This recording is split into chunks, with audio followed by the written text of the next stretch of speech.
ಕಣ, ಆಮೇಲೆ ನನ್ನ ಕೈ ಕಾಲೇ ಓಡಲ್ಲ. ಅಮ್ಮ, ನಾನೇನ್ ನಿನಗೆ ಹೊಸಬಾನ ಈಗ ಸುತ್ತಿ ಬಳಸಿ ಪಿಟ್ಕಿ ಯಾಕೆ ಮಾತಾಡೋದಕ್ಕೆ? ನಾನು ನಿನ್ ಮಗ ಕಣಮ್ಮ. ಅರ್ಜುನ, ಅದು ಮೀರಾ. ಮೀರನ್ ಕರಿಬೇಕಾ? ಮೀರಾ, ಮೀರಾ. ಅರ್ಜುನ, ಮೀರನ್ ಯಾಕೋ ಕರಿತೀಯಾ? ನಾನ್ ಬಂದಿದ್ದು ಅವಳ ವಿಷಯ ಹೇಳೋಕೇನೆ. ಓ ಹೌದಾ?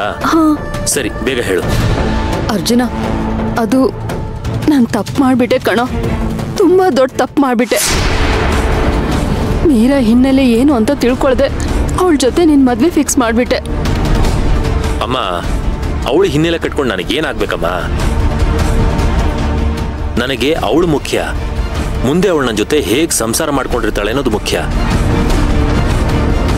ಅದ್ರಲ್ಲಿ ನಾನು ಅವಳಿಗೆ 100ಕ್ಕೆ 100 ಮಾರ್ಕ್ಸ್ ಕೊಟ್ಬಿಟ್ಟಿದ್ದೀನಿ. ಅಯ್ಯೋ, ಅದು ಹಾಗಲ್ಲ ಕಣೋ. ಅಮ್ಮ, ಹೇಳಿ ಕೇಳಿ ಅವಳು ಯಾರ ಮಗಳು ಹೇಳು? ನಿನ್ನ ಖಾಸ ದೋಸ್ತ್ ಮಗಳು. ನೋಡು, ಆಬ್ವಿಯಸ್ಲಿ ಒಳ್ಳೆ ಕುಟುಂಬದಿಂದನೇ ಬಂದಿರ್ತಾಳೆ.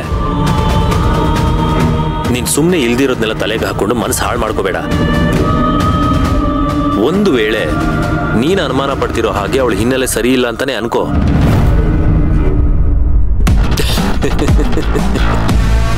ನನಗೇನು ಪ್ರಾಬ್ಲಮ್ ಇಲ್ಲ.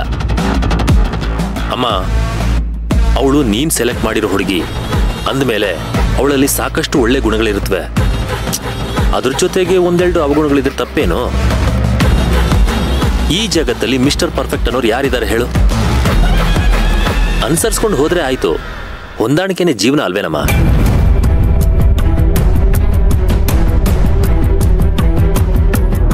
ಅಮ್ಮ, ಯು ಡೋಂಟ್ ವರಿ. ಸೇವಂತಿ ಜೊತೆಗೆ ಹೇಗ್ ನಾನು ಜೀವನ ಮಾಡ್ತಿದ್ನೋ ಅದಕ್ಕಿಂತ ಚೆನ್ನಾಗಿಲ್ಲಿ ಜೀವನ ಮಾಡ್ತೀನಿ. ಅಲ್ಲಿ ಮಾಡಿರೋ ತಪ್ಪನ್ನ ನಾನು ಇಲ್ಲಿ ಮಾಡಕ್ ಹೋಗಲ್ಲ. ಅಲ್ಲಿ ಕಲ್ತಿರೋ ಪಾಠನ ನಾನು ಇಲ್ಲಿ ಉಪಯೋಗಿಸ್ಕೋತೀನಿ.